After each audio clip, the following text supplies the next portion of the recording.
Zajrzyjmy do wnętrza tego telefonu. Mieć go w kawałkach, czy omówić w szczegółach? Oto jest pytanie.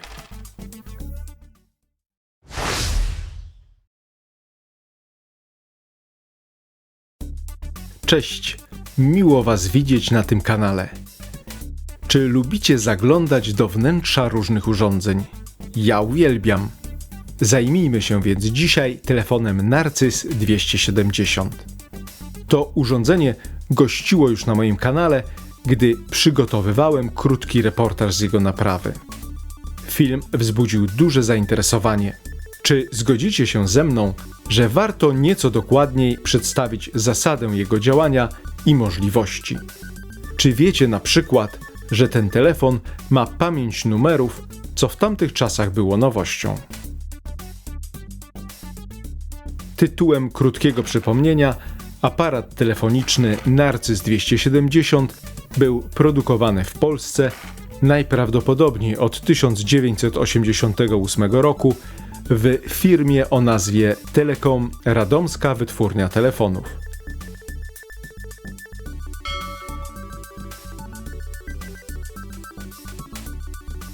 W dawnym katalogu z 1993 roku widać, że Narcys był jednym z kilkudziesięciu urządzeń oferowanych przez tę fabrykę. Udało mi się także dostać ciekawy album wydany w 1988 roku z okazji 50-lecia firmy. Przedstawię z niego dwa niewielkie zdjęcia. Jedno dotyczące badania prototypu urządzenia oraz drugie nagrody, jaką zdobył ten telefon i z jakiej niewątpliwie dumny był jego producent. Przejdźmy jednak do zasady działania. Niewielka część informacji może powtarzać się z filmem o naprawie tego urządzenia, ale aby zapewnić kompletność tego mini wykładu, zdecydowałem się na taki krok. Zerknijmy na schemat ideowy. Na wejściu mamy trzy przewody. Te oznaczone symbolami LA i LB oraz kolorami odpowiednio zielonym i czerwonym są podłączone do centrali. I o nich więcej za chwilę. Nieco zaskakujący dla niektórych może być biały przewód. Otóż umożliwia on dołączenie dodatkowego drugiego zewnętrznego dzwonka do telefonu, umieszczonego na przykład w innym pokoju. Niektórzy jednak używali też tej białej linii w innym celu, niezgodnym z intencją producenta. Mianowicie urządzenie powstało w czasach, gdy dostępność podzespołów elektronicznych nie była tak powszechna. Dzięki tej linii wykorzystywali dzwonek w telefonie jako dzwonek na przykład do furtki wejściowej na posesję lub do drzwi mieszkania, zamiast kupować dodatkowe urządzenie. Oczywiście było to nieprawidłowe podejście i mogło powodować problemy z pracą centrali telefonicznej. Przy okazji zróbmy mały eksperyment. Przyda się w tym celu zasilacz laboratoryjny, a niech tam, pochwalę się, jakie mam super urządzenie. Wywołamy dźwięk, podłączając napięcie do przewodu białego i czerwonego. Ten drugi jest przewodem wspólnym dla podłączenia do centrali i dla dodatkowego obwodu wyzwalania dzwonka. Zapamiętajcie, jaki sygnał wydaje telefon w takiej konfiguracji. Brzmi on inaczej niż dźwięk przy wywołaniu z centrali telefonicznej.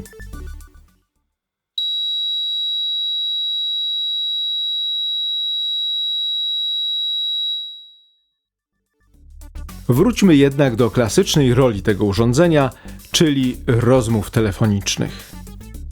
Zacznijmy nieco nietypowo. Jaką rolę pełni element oznaczony na schemacie symbolem WR? Jest to warystor, czyli podzespół, którego rolą jest zabezpieczenie przed przepięciami. Można w uproszczeniu powiedzieć, że w normalnej sytuacji pełni on rolę niewidocznej eminencji. Mówiąc precyzyjniej, jego rezystancja jest bardzo duża. A gdy w układzie nagle pojawia się zbyt wysokie napięcie, przejmuje energię impulsu. Rezystancja gwałtownie maleje. W każdej sieci mogą zdarzyć się przepięcia, a szczególnie narażone na nie były dawne napowietrzne linie telefoniczne. W czasach smartfonów ciężko sobie wyobrazić, że wiele lat temu połączenie telefoniczne odbywało się za pomocą kabli rozwieszonych na słupach przy drodze. Cóż, rolę dzwonka w tym urządzeniu pełni brzęczyk piezoelektryczny. Korzysta on z ciekawego zjawiska fizycznego, które w dużym uproszczeniu bazuje na tym, że niektóre materiały, a dokładniej kryształy, zmieniają wymiary pod wpływem przyłożonego zewnętrznego pola elektrycznego. Takie bazery posiadają zwykle w jednej obudowie także prosty układ elektroniczny, będący generatorem częstotliwości, w tym przypadku najprawdopodobniej 4 kHz, dzięki któremu po przyłożeniu napięcia wydają dźwięk. Wspomniane zjawisko działa także w drugą stronę. Naprężenia mechaniczne takiego materiału, czyli prościej mówiąc ściskanie, powodują, że pojawia się prąd elektryczny. Jest to wykorzystywane np. w piezoelektrycznych zapalarkach do gazu, które nie wymagają żadnego zasilania, a mogą wytworzyć niewielką iskrę. To zjawisko jest także używane w poważniejszych zastosowaniach, np. do generowania ultradźwięków, które są stosowane w ultrasonografii, by zajrzeć do wnętrza ludzkiego organizmu. Jednak sam bazer nie wystarczy. Warto przyjrzeć się całemu układowi, który odpowiada za dźwięk dzwonka. Mamy tutaj przełącznik PO odpowiadający widełkom telefonu. Kiedy słuchawka jest odłożona, a mówiąc bardziej fachowym językiem mikrotelefon, przełącznik jest w pozycji jak obecnie widoczna. Wtedy obwód rozmowny jest rozłączony, a z centralą ma kontakt tylko obwód dzwonka i klawiatury. Rozwiązanie, w którym moduł klawiatury jest połączony cały czas z siecią telefoniczną, jest dość nietypowe, ale o tym później. Kiedy centrala dostarcza tylko prąd stały, kondensator C1 stanowi barierę nie do przejścia. Kiedy jednak centrala dokłada do prądu stałego składową przemienną, mówiąc obrazowo, ta bariera znika i wtedy zasilany jest obwód dzwonienia. Widzimy tutaj 3 rezystory i 2 diody Zenera. Odpowiadają one za dopasowanie napięcia z sieci telefonicznej do napięcia potrzebnego dla brzęczyka piezoelektrycznego, a także stanowią swego rodzaju układ zabezpieczający. Diody D7 i D8 działają jak dzielnik napięcia. Dodatkowo dioda D7 jest ogranicznikiem napięcia, a D8 działa dodatkowo jak typowa dioda prostownicza i odcina połowę przebiegu. W efekcie mamy prąd o częstotliwości 25 Hz lub ewentualnie 50 Hz z linii telefonicznej, ale dla którego odcięto część przebiegu.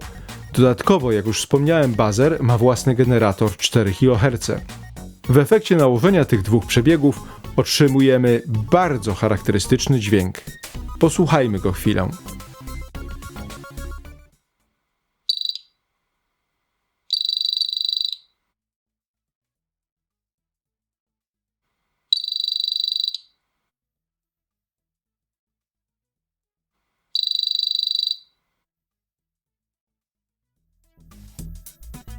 Jak słyszycie, jest to inny dźwięk niż ten, gdy do telefonu podłączono zasilacz laboratoryjny. Dlaczego? Po pierwsze dlatego, że w pierwszej sytuacji podłączono prąd stały. W układzie czerwony i biały przewód kondensator C1 nie ma znaczenia. Po drugie, jak zauważyliście, centrala nie przesyła prądu zmiennego cały czas, gdy osoba dzwoniąca czeka na połączenie, a robi pewne przerwy. W momentach, kiedy przesyła tylko prąd stały, telefon nie dzwoni. Dlatego nawet gdybyśmy do czerwonego i białego przewodu podłączyli prąd zmienny, to również wtedy dźwięk różniłby się w porównaniu z sytuacją, gdy podłączamy urządzenie do centrali telefonicznej. Na koniec warto jeszcze wspomnieć o rezystorze R7 i sąsiednim przełączniku PW, czyli przełączniku min-max na obudowie. Umożliwiają wybranie jednej z dwóch głośności dzwonka. Dołączenie w układzie tego dodatkowego rezystora powoduje, że dźwięk jest cichszy.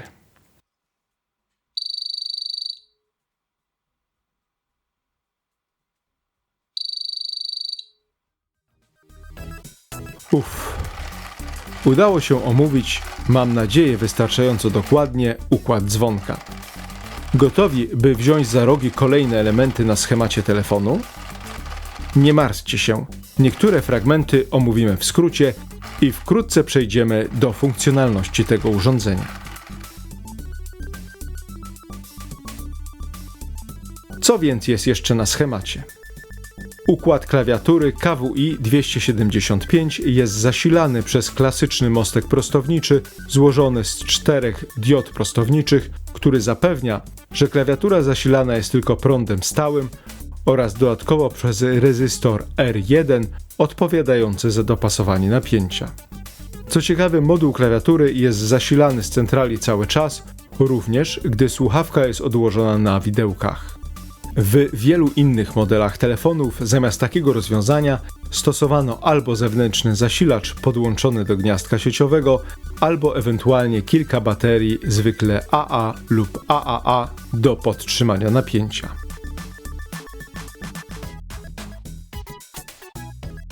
Jak już wspomniałem w moim filmie o naprawie tego urządzenia, niestety nie udało mi się dotrzeć do schematu układu KWI 275, a jedynie znalazłem kartę katalogową zastosowanego w nim układu UM91611 z przykładowym schematem jego zastosowania.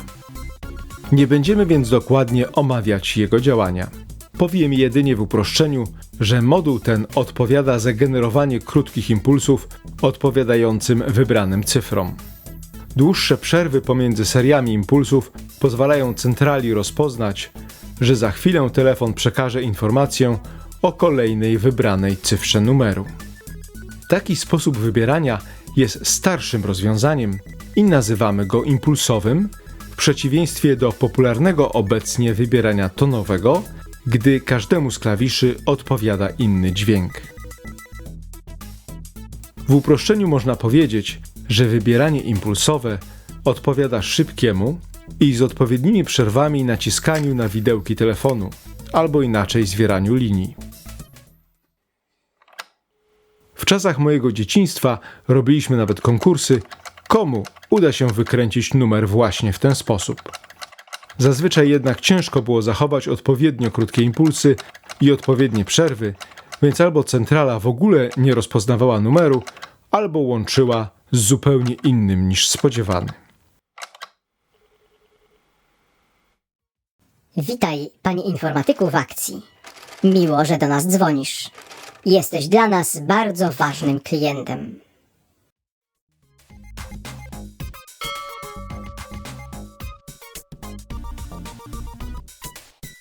Warto odpocząć od schematu ideowego i w ramach przerwy omówić najważniejsze funkcje tego aparatu. Do zasady działania wrócimy w dalszej części filmu, gdyż do przedyskutowania zostało jeszcze kilka elementów. Patrząc na telefon, ciężko przypuszczać, że kryje on całkiem rozbudowaną, jak na tamte czasy, funkcjonalność. Wszystko dlatego, że te dodatkowe możliwości ukryte są pod kombinacjami klawiszy. Co więc można zrobić? Wykręcić za pomocą skrótu klawiszowego ostatnio wybrany numer. Rozłączyć rozmowę nie poprzez odłożenie mikrotelefonu, ale za pomocą 2 klawiszy. Można też skorzystać z pamięci, by pod każdą cyfrą zapisać wybrany numer i to na 2 sposoby. Albo po prostu wpisując go cyfra po cyfrze, albo też zapisać do pamięci ostatnio wybrany numer. Można też oczywiście uzyskać połączenie z numerem z pamięci lub skasować wybrany. Wreszcie jest też trochę nietypowa możliwość, którą instrukcja określa jako wstrzymanie możliwości ponownego wybierania. Jeśli ktoś chce zadzwonić na numer, tak by po jego wykręceniu aparat go zapomniał, czyli by nie było możliwości jego ponownego wybrania, powinien skorzystać z tej funkcji dla prawdziwych szpiegów i nie tylko. Ponadto można, czy to dla numerów pamięci, czy podczas ręcznego wprowadzania numeru, ustanowić przerwę za pośrednictwem klawisza hash, co przydaje się, kiedy ktoś chce się połączyć z numerem wewnętrznym. Wtedy wybiera się na przykład numer centrali szpitala, potem jeden lub kilka razy naciska klawisz hash i dalej wprowadza numer wewnętrzny. Telefon powoli i pracowicie wybiera numer, a czekając na rozmowę można wypić na przykład szklankę z soku pomarańczowego. Pamięć numerów obejmuje 10 pozycji i każda z nich może mieć 18 cyfr. Pojemność przygotowano ze znacznym zapasem, gdyż w tamtych czasach numery lokalne w Polsce miały po 6 cyfr, a międzymiastowe po 9 cyfr, włączając początkowe 0. Dodatkowo bufor wybierania numeru ma 22 cyfry, co w szczególności oznacza, że w przypadku dłuższego numeru nie można skorzystać z funkcji powtarzania wybierania.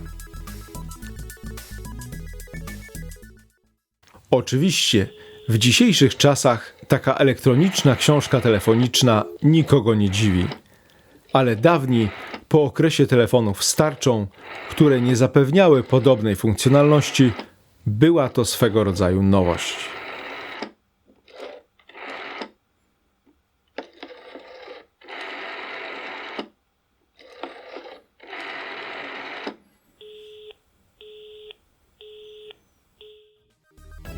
Zróbmy jeszcze mały eksperyment. Zapisuję w pamięci telefonu jakiś numer. Następnie odłączam urządzenie od sieci telefonicznej na dłuższą chwilę. Czy po ponownym podłączeniu telefon będzie wciąż pamiętał numer? Sprawdźmy. Telefon wciąż przechowuje numer w pamięci. Czy to nie jest miłe zaskoczenie? Czas znów zajrzeć do wnętrza telefonu. Co więc dzieje się po podniesieniu mikrotelefonu?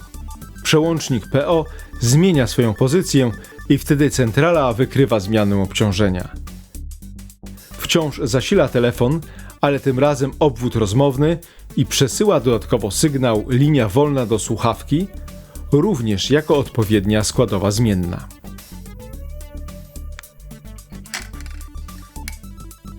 Możliwe jest także wybranie numeru, za co odpowiada wspomniany już wcześniej moduł KWI 275. Po wykręceniu numeru i nawiązaniu połączenia głos jest przesyłany w obie strony. Najważniejszą rolę gra tutaj mikrotelefon. Na schemacie widzimy go w najprostszej wersji z wkładką mikrofonu węglowego i wkładką słuchawkową. Należy też pamiętać, że mikrofon węglowy daje stosunkowo silny sygnał. W moim egzemplarzu zrobiono pewien myk i mikrofon węglowy został zastąpiony dynamicznym. Ten drugi zapewnia lepszą jakość rozmów, ale wymaga dodatkowego wzmacniacza opartego w tym przypadku o 3 tranzystory i kilka dodatkowych elementów, co nie jest wymagane w przypadku mikrofonu węglowego. Niestety nie mam schematu wzmacniacza zastosowanego w telefonie Narcyz, ale bez problemu znalazłem schemat bliźniaczego układu z innego modelu tego samego producenta o nazwie Bratek. Jak to się dzieje, że głos dociera do rozmówcy, czasem nawet po drugiej stronie świata i odwrotnie? To jest z pewnością temat na dłuższą rozmowę. W dużym skrócie prąd stały, zmodulowany głosem, ta modulacja jest wynikiem działania mikrofonu, a więc ostatecznie prąd zmienny, albo prościej mówiąc sygnał z mikrofonu, jest przesyłany za pośrednictwem wielu urządzeń działających pomiędzy jednym i drugim aparatem do telefonu naszego rozmówcy, a dokładniej do słuchawki. Jest tu także układ antylokalny, oparty o transformator, kilka rezystorów i kondensator. Jaka jest jego rola? Gdyby centrale telefoniczne używały 3 przewodów do podłączenia abonentów, a nie 2, sytuacja byłaby dużo prostsza. Jednak każdy dodatkowy przewód razy miliardy gniazdek telefonicznych na świecie oznacza ogromne koszty. Dlatego też zdecydowano się wykorzystać tylko 2 przewody. Mamy więc sytuację, gdy nasz głos dociera do rozmówcy tymi samymi przewodami, co głos rozmówcy do nas. W uproszczeniu chodzi więc o to, by zniwelować efekt echa i wyciszyć głos osoby korzystającej z aparatu, tak aby sama nie słyszała siebie równocześnie w słuchawce. To tłumienie nie jest idealne, ale wystarczająco duże. Co ciekawe, tak bardzo przyzwyczailiśmy się, że efekt pewnego słyszalnego sprzężenia zwrotnego występuje w szczątkowej formie, że jego całkowite wyeliminowanie, jak pokazują badania, powoduje, że wiele osób zaczyna wtedy krzyczeć do telefonu, mając wrażenie, że rozmówca ich nie słyszy. Natomiast zbyt głośny efekt skutkuje często bardzo cichym mówieniem do mikrofonu, co utrudnia zrozumienie głosu po drugiej stronie linii. Dotyczy to zresztą nie tylko telefonów stacjonarnych, ale i komórkowych. Warto dodać jeszcze, że występowanie transformatora w układzie wiąże się z wykorzystaniem zjawiska indukcyjności wzajemnej, a dokładniej wzajemnego przeciwdziałania pól magnetycznych wytwarzanych przez pierwsze i drugie uzwojenie, czyli połączonych jedno z mikrofonem i drugie ze słuchawką. W ten sposób ogranicza się zjawisko słyszenia siebie samego przez rozmówcę. Nie każdy układ antylokalny zawiera transformator. Są i prostsze, oparte tylko na rezystorach, jak i bardziej skomplikowane. Większość nowych telefonów stacjonarnych nie ma już transformatora, zapewne ze względu na wysokie koszty, ale też duże wymiary.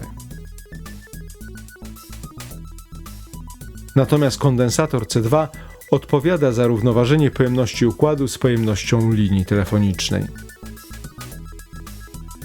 Mamy również dwie diody D5 i D6 zabezpieczające przed zbyt dużym poziomem sygnału w słuchawce, czyli mówiąc obrazowo, przed bardzo głośnym trzaskiem, hukiem i innego typu nieprzyjemnymi atrakcjami, które mogą się zdarzyć, a wpływałyby niekorzystnie na słuch, choćby w momencie podnoszenia słuchawki, ale także z innych powodów. Tak można rzec, w telegraficznym skrócie działa telefon Narcyz 270, ale i wiele innych modeli wyprodukowanych w dawnych czasach. Czy spodziewaliście się, że zwykły telefon kryje tyle tajemnic? Trzymajcie się zdrowo.